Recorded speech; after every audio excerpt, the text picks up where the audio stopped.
Assalamualaikum warahmatullahi wabarakatuh. Nama saya Fitrina Nisa Mustada dari kelas SI 4406.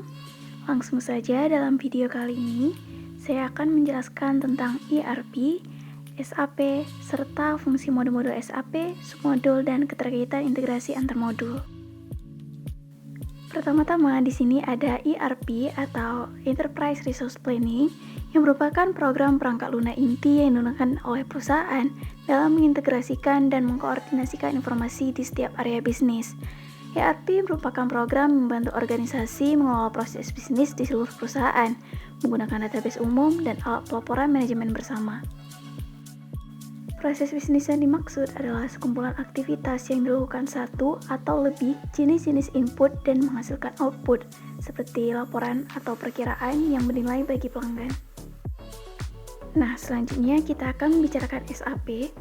SAP adalah perusahaan pembuat software yang mengakomodasi requirement atau kebutuhan yang diinginkan dalam ERP. Seiring berjalannya waktu, software ini terus berkembang dan melahirkan berbagai varian baru software ERP. Penggunaannya disesuaikan dengan proses bisnis yang dijalankan oleh perusahaan yang akan mengimplementasikannya. Di dalam SAP terdapat berbagai modul yang terintegrasi satu sama lain. Modul-modul tersebut digunakan bersama dan bisa dikustomisasi maupun ditambahkan sesuai dengan kebutuhan perusahaan yang akan mengimplementasikan SAP.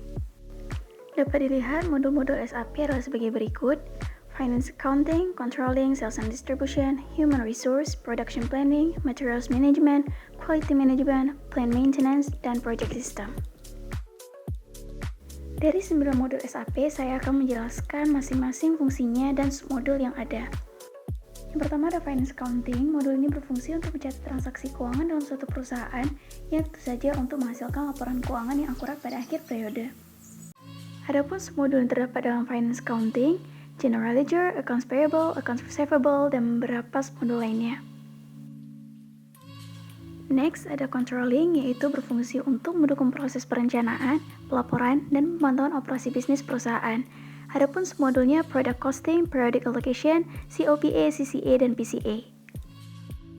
Yang ketiga ada Sales and Distribution, yang berfungsi untuk mendukung perusahaan dalam kegiatan penjualan dan distribusi produk dan layanannya, mulai dari inquiry, order, delivery, hingga billing. Beberapa submodulnya termasuk sales order, processing and monitoring, shipping, bill, dan beberapa hal lainnya. Next ada modul Human Resource, berfungsi tidak hanya dalam proses perekrutan karyawan, tapi juga membantu dalam pemantauan kinerja karyawan, mengelola kompensasi, penggajian, serta promosi. Submodul yang terdapat dalam Human Resource termasuk banyak, mulai dari Organizational Management, Personnel Administration, Recruitment, Time Management, dan beberapa lainnya. Yang kelima ada Production Planning, berfungsi untuk mengontrol terhadap aktivitas produksi yang terjadi dalam perusahaan. Adapun submodulnya mulai dari Production Planning, Production Order Processing, dan beberapa lainnya.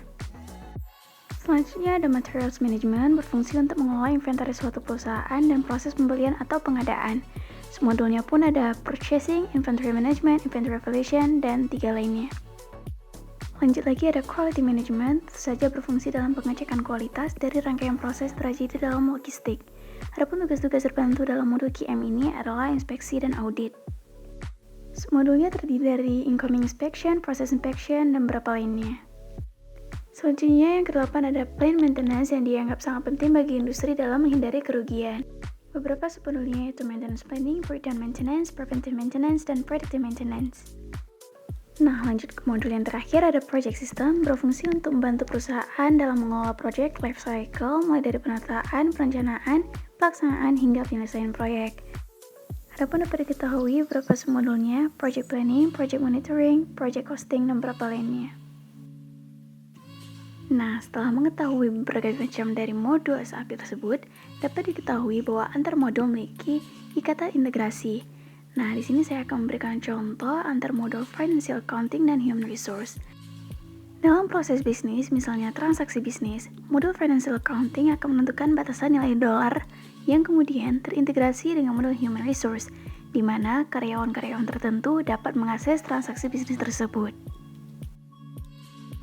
Nah, biasanya perusahaan-perusahaan juga menerapkan modul SAP, ERP akuntansi keuangan, dan sumber daya manusia, dan kemudian mengintegrasikan sistem produksi dan logistik yang dikembangkan secara internal ke dalam sistem SAP ERP. Pada umumnya, tingkat integrasi data perusahaan paling tinggi ketika perusahaan menggunakan satu vendor untuk memasok semua modul ERP-nya. Itu dia penjelasan saya mengenai ERP, SAP, serta modul-modulnya. Terima kasih. Assalamualaikum warahmatullahi wabarakatuh.